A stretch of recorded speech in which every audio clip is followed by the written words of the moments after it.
Papanoorin natin ang Her Story video ni Rani Lachmi from Albay in partnership with John Lai for Miss Universe Philippines 2025.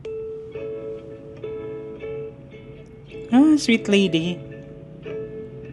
Ang ganda talaga, pati yung You ever had dimples. one of those nights when everything else feels bigger than you? The moment that you're in only feels like a part of something much greater.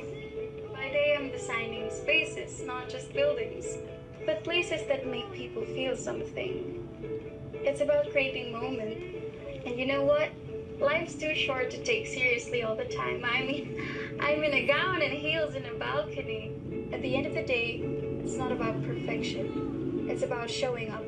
It's about giving what we can, caring for what matters, and making sure we're having fun along the way. Because life's messy, and we don't have to have it all figured out to make a difference.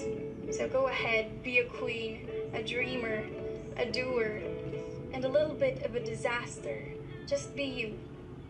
Wow, ang ganda nun. It's very, relatable and it's very on point yung mga points niya doon. And again, nandun na naman yung kanyang soothing speaking voice to my ears.